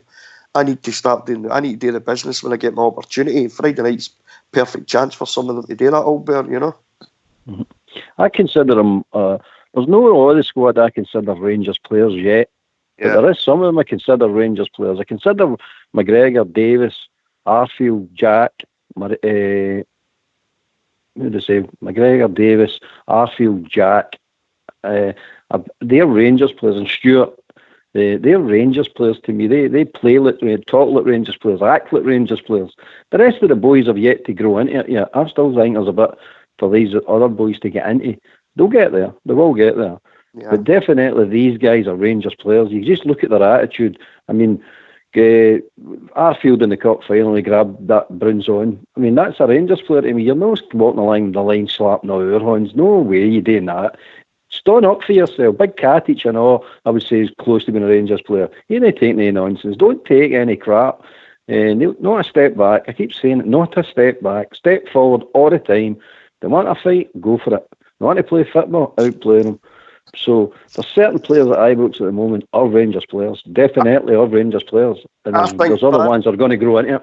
Sorry, I think Barisic is nearly there as well, Albert. I think Barisic... Nearly there, yeah, you're right, mate, definitely. Tav as well, I give Tav that label as well. Yeah. But you know a Rangers player, don't you? You just feel it. But Jack, the way Jack plays at the moment, that is a Rangers player. That's why we remember Rangers players. No, I mean, no compromise. Just get tore in. Don't care who you're playing, get tore in. That's Rangers players to me. So are you saying that when I'm reading the loans review and Jake Casey puts a cross in and Rob Kiernan puts it in his own goal, that Rob Kiernan was never a Rangers player? Is that what you're saying to me? Just in case I'm getting them mixed up, Albert. I'll never forget that guy. Forgive that Kiernan for that Stokes goal in the Scottish Cup final. That first goal. I'll never ever forgive him for that one. That was disgraceful. That was absolute. Thank God there was a net there and there was a Rangers end there, because if he'd have kept running, he'd have run right down Mount Florida. No, I mean, he'd have disappeared down to Cathcart Road. I keep shouting at the screen, are you ever going to tackle him? Are you ever going to tackle him? I was right in front of that. I was right at the end. I was down the bottom there. I'll tell you what, that looked shocking. Tavernier was waiting for something to happen. Kiernan's waiting for something to happen. Sorry. Rubbish. It was laughable. Seeing my day, Albert, he'd ended up in that stand. That's where he'd ended up. He'd woke up in the Vicky. I mean, that's what should have happened to him. Stay there, that man. Oh no, carry on. There we go. Okay, have a shot. Go and put it in. No, tell me. That's my memory. That's my binding memory of him. Sorry about that, mate. Sorry for the upset. I think that I heard Albert talking there. I'm not in for this fighting on the pitch. I'm not in for that at all. Since when, Bridge? You've grown up, Get right into them. That's it. Into them. From the time in the tunnel, into them. I wasn't a big fan of Roy Keane, but I know what he did in the tunnels. He knew what he was doing. He went in and right up to who's the biggest one? I'll noise him up straight away. Well, did you see yesterday, Bridge? I mean, I heard people talking and reading about Big Katic. He's going in for tackles or in for headers. He can't win. But you see when he flattened that long, that centre forward of theirs, that centre forward didn't want to know after it. Absolutely. So he knew, here, I'm in a game here. So every time that ball went up to that boy, you could see the boy, he's looking behind. Where is that big maniac? Whereas before, I'm not going to get at Goldson. I'm not going to start a Goldson debate here. But if you look at the Goldson, you know what I mean? He's actually looking in his makeup bag. You know what I mean? He's just busy at the moment. You know what I mean? He'll get to you eventually. But Big Katic, bang, right through him. You're in a game, son. You are not going to have a pleasant afternoon or a morning. You're not going to have a pleasant morning with me. That's what I want. I don't want any wallflowers. I don't want anybody no put 100% into a game. It's everything for me. Everything. And if you're not get everything, go away. I'm not interested. He's a no-nonsense style centre-back as Katic. That's what I like about Mulber. That's what I really like. That's exactly it, mate. That's exactly it. There's That's an what I like. awful lot of people like him. There is an awful lot of people like him. What Katic can do, he can get up some height, yeah. Can he have? Yep. And if you see him next to players on the park when he's either stoning at a corner kick or a free kick or whatever, but he's stoning next to players, he's got a presence. You see it, he's got a presence. He's 6'3", 6'4". He's definitely got a presence. He's a big boy. And I like my team to have a presence. I don't mind the wee tricky players, but you've also got to have the big boys to back the wee tricky players up. You know what I mean? Wee Henderson had it. You know what I mean? You got to have these players. The wee McLean had it with Big Tam. You've got to have the big guys there. If there's going to be any nonsense, you know what I mean? The wee guys will go in and fight and cause the fights, but the big guys go to get and sort it out. It's like, as a guy told me before, see, if big guys had the same attitude as wee guys, there wouldn't be anywhere wee guys.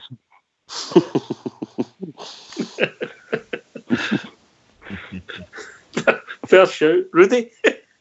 You can't argue with that, can you? There's no argument there. You can't argue with that. But it's like you say, Oldberg, you know, you need the quality on the park, you know, you need the guys that can make things happen, the likes of Steve Davies and that, you know. But Katic, I just think he's a cracking young player, and you've got to remember he's still a young guy as well. He's got loads of, you know, as far as his position goes, the centre back position, he's still got loads to learn yet. Yeah, he'll just get better as the seasons go on. I think he's done really well since he's been in the team, and if he keeps playing the way he's playing, I mean, that goal he scored yesterday was an absolute cracker. So it was. He fought to get to it. He was determined. He was getting his head on that. We kind of lack that a wee bit from set pieces, you know. He gives us that. By the time Hellander's fit to come back, well, the thing about it, sorry for interrupting you, mate. The Rudy is but Katic. Everybody needs to remember that big boy's playing out of position. He's not in his natural position yet, so you're not really getting the best out of him, and you're never going to see the best of him till he's in his natural position. And I'm telling you, he walks away for Rangers. He walks into any other team, and he walks in at right side of the defence. He walks straight into most teams. I think Oxtear was saying just near the beginning of the show, it might have been Jimmy or one of the boys were saying anyway, about they'd like to see Katic with Helander, because then you get two players and playing in their proper positions, you know. How good would Katic be beside Helander? You know, as you say, he's playing on the right side of the park where he's meant to be playing, you know. I tell you what, might see an extra 10-15% off him as well then, and I like him as it is, you know. Can I come in that, Can I come in that, boys? It's just to say that I like to see Katic, and I would love to see Katic and Helander playing as a team, central defensive pairing. My only shall I say, problem with it is that Goldson does an enormous amount of ball winning, gets the ball and carries the ball from the goalkeeper out. He's the out ball for the goalkeeper in most of the time, and he then links it straight out to Tavernier, and that seems to work quite well. I'm not saying for every single pass, but it seems to work quite well. Goldson likes to play football. You wouldn't know what kind of job somebody else would do unless today we're playing on the right. I'm saying that, but we just don't know. So that's my only doubt. But I would love to see Katic playing in the natural position, which is the right hand side, and the Helander playing the left hand side would be great. The only thing I'd say, Bridge, is see Goldson's long passing, and as I said, I'm not going to start getting him. At times he should have a Labrador sitting next to him, you know what I mean? Because he's blind as a bat. You can see it, you know what I mean? You're going, who are you passing that to? And especially pressure situations when it's a free kick deep in our half.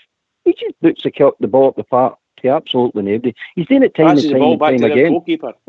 I just don't get it. I'm still trying to figure out what he's trying to do with that ball. Yeah. But that's just that. That's him. I'm not going to talk about him. We're talking about Katic, and to me, the boy's playing well.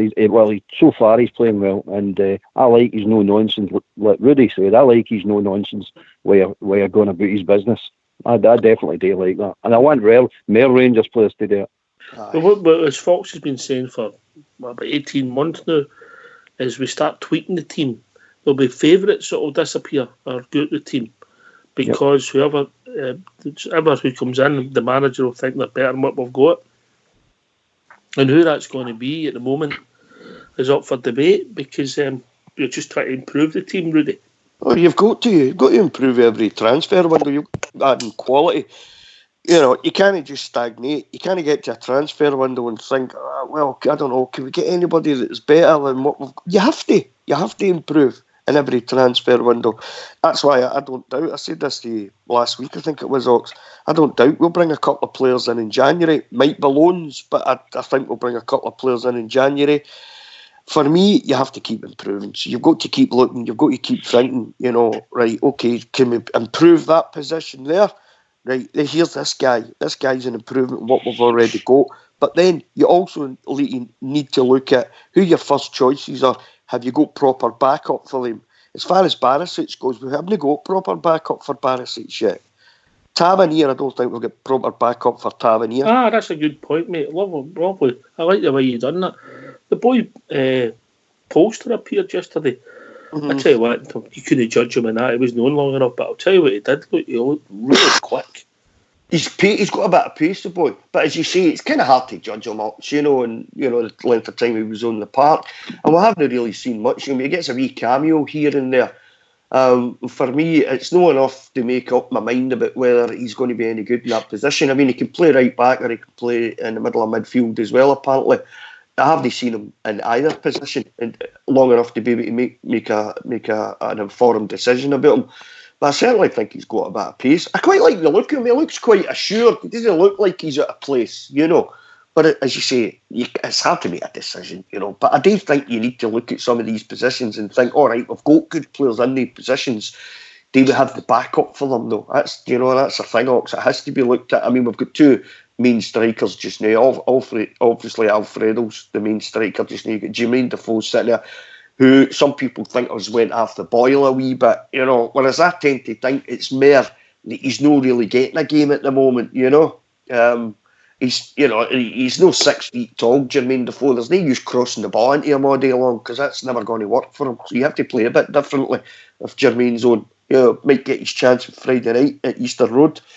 But you have to keep improving, Ox. There's no use stagnating. There's no use sitting back. I would imagine the scouting staff just now have got their eye on 2 or 3 players that they're looking at, not just for the January transfer window, but for the summer transfer window as well. New as well, we've got this extra finance coming in.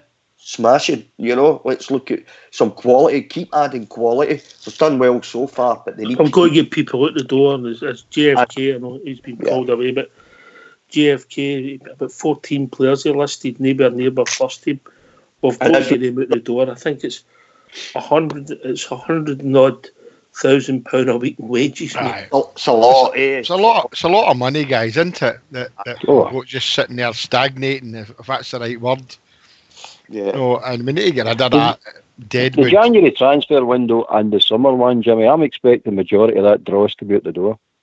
You know what I mean? I heard the day that there's that so-called that maybe Jamie Murphy will be part of that.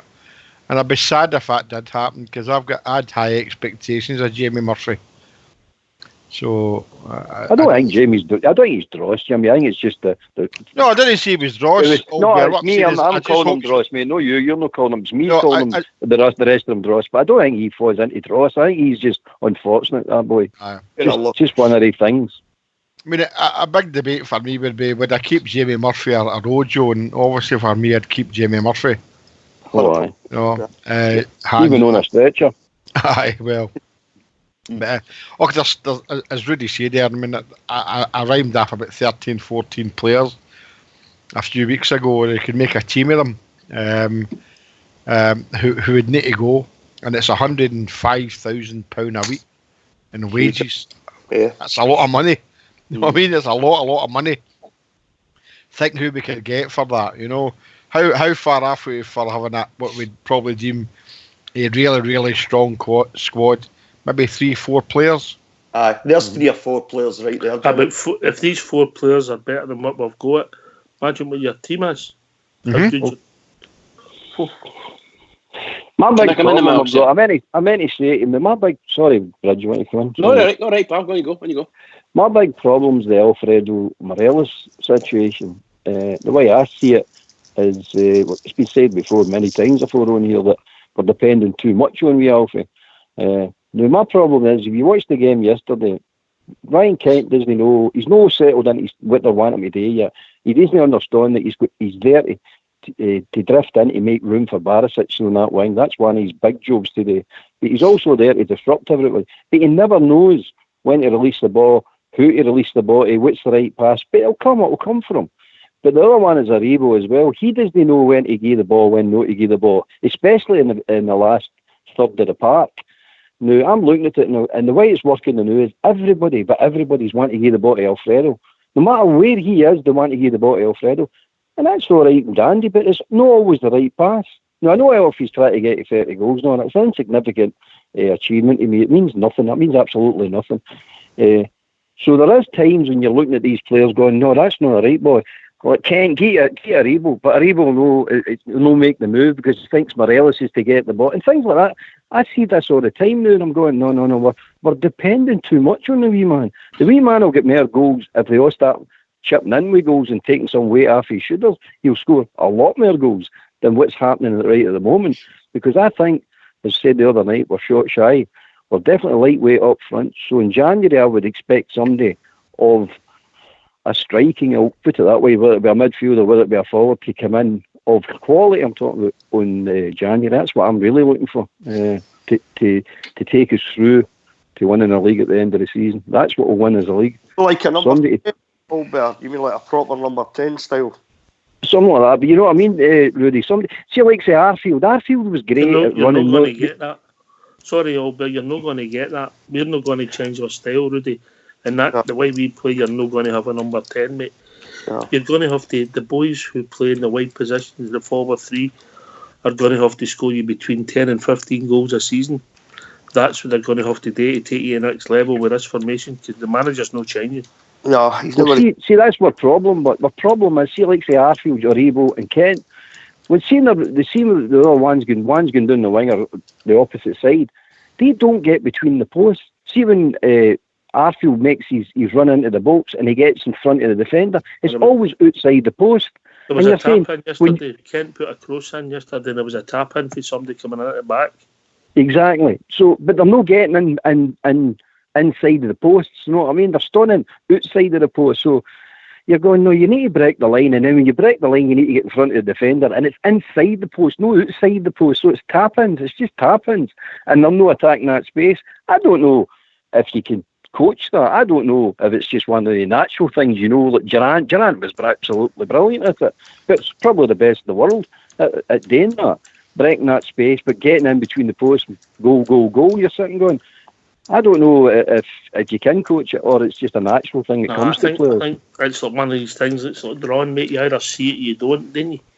Aye, You know, well, it might be. So, but until we get somebody of that old, it's like Parisi and guys like that that read the danger, and other people don't see it, do they? Exactly, mate. Exactly. So basically, I might be wrong, but I don't think it can be coached. I think you can learn a bit here, but I don't think it. They're two young boys, and if they've scored a few goals between them already, but I'm talking about just league goals here. They need to come in between 10 and 15 to move us on, you know. And I've no problem with Morelos scoring the majority of the goals, Bridgeman, because he has the focal point for the front line. Can I come in on Morelos there? Regarding the transfer, now, I've been doing a wee bit of looking up in the last week or so about the criteria for Alfredo to get a transfer, and I'm not want to say we want him transferred that, but under the new guidelines, under freedom of movement, etc., Alfredo would need to be playing 30% or above of his international games. He needs to have played that in the last 2 years because Colombia are 10th ranked in the world. So for Alfredo to get a transfer from Scotland to any English team in Britain, he would need to have played 30% or above of any internationals for Colombia in the last 2 years. He'll be at that by next summer, mate. By next summer, he'll be at that. Well, that's what I'm saying. So that's a worry. It's no, Jimmy. See the way that Premiership works and the money it floats about down there, nothing's really a problem, is it? It's not so much the money, Albert. No, I'm talking about what happens in the background. Oh, aye, I mean, we know that the silly money's been paid down there of McBurnie's and players like that who are no worth, for me, maybe 2 or 3 million, never mind 20 million. No, what I'm talking about, Jimmy, is these problems seem to disappear when it comes to the Premiership. It's no such a big deal down there. No, I mean, all of a sudden, for other divisions in other countries is a problem. No, nothing seems to be a problem down there. No. So, on the Alfredo thing, I do think I agree. I think it was Rudy that said to yourself as well that I think we rely too much on Alfredo. We need to spread the load for him. Far too many times in a game, that there's an out there for people to give him the ball. I mean, guys like Ryan Kent, and I must admit, I thought Aribo done a lot of that for him against Motherwell. But Ryan Kent seems to. I don't know if Ryan Kent's trying too hard for the. His confidence is dropped a bit. His confidence is dropped, Oxford. So we need these guys to take a bit of pressure off him, and we need somebody else, obviously. If it's going to be Scotty Arfield. He's going to come back to form on Friday night. Ryan is. Can I come in, Oxford? Yes, Bear. I just wanted to say we were talking earlier on about the fans and the big spaces at the Fir Park. And apparently these results have just been released for Motherwell's financial results for the year. 436k loss, right? £436,000 loss after gate receipt plunge. There you go. And that's exactly what you were speaking about, isn't it? We were saying. Yeah, and I've just had a text for Butterbean, who was in the main stand yesterday at Fir Park. He was getting a season ticket for a Motherwell fan. And apart from what they're saying is they were getting their club stick for getting up their seats for Old Firm fans in part of the ground because of the abuse they got. Well, maybe they just thought of the abuse they gave out. And maybe they should think of the years and years and years that they're subsidised. Both sides of the Old Firm have subsidised their whole club. And it looks as if they've still been doing it, Bridge. Obviously, £500,000 loss every year. They'll be bankrupt soon. For a club like that, you're absolutely right. You're absolutely right. It's mental, mate. Mental, but anyway, that's their fault. Anyway, Bridgeman, we've reached that time of the evening. Oh, I tell you. Seriously, that's a marvellous evening again. Once again, Oxford, well done, pal. And Foxy in the background, twinkling away in his technicals. So I have to say, marvellous. Can I just say to all the Rangers fans all over the world, and particularly Rangers fans on here on Rangers Radio, every single one is, please, keep it going for the Rangers, because the Rangers really, really, really does. Keep it going. Yep, but just a quick update in Blackpool Loyal. Little lad who was in for open heart surgery, David William, I got his name sent to us. All the best. Things have moved on, progressed in a positive manner, so hopefully the wee man goes from strength to strength. Brilliant. A few months old, and all the thoughts and for everybody here at Rangers Radio are aware of the wee boy, David William. Get well soon, son. We're all thinking about you. Take it away, Fox.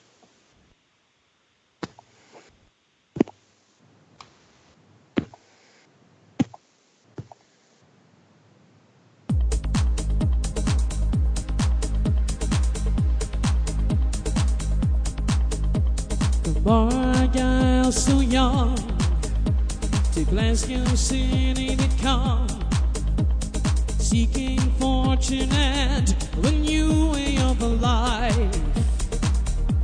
How could they all know their ambitions would grow?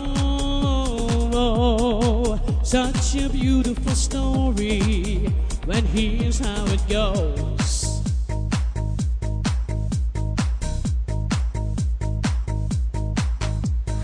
Four lads had a dream to start a football team. They had no money, no cash, not even a ball. They still carried on. The Rangers were born. 54 titles, we're still going strong.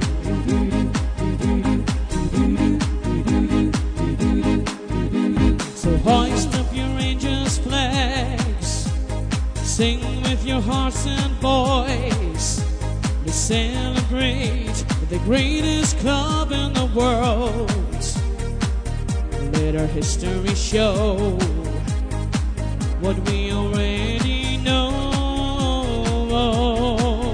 We are the Rangers, the greatest of all.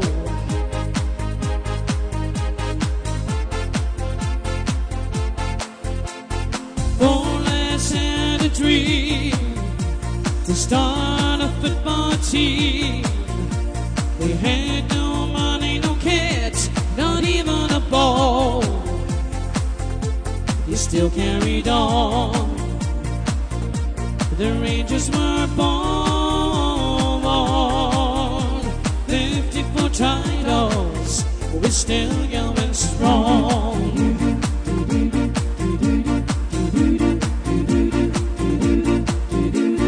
Four lads had a dream to start a football team. They had no money, no cash, not even a ball. But they still carried on. The Rangers were born. 54 titles, we're still going strong.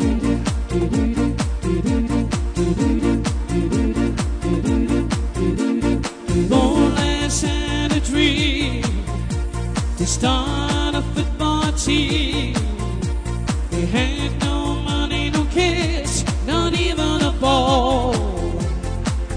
But they still carried on. The Rangers were born. 54 titles, we're still going strong. 54 titles, we're still going strong. 54 titles, we're still going strong.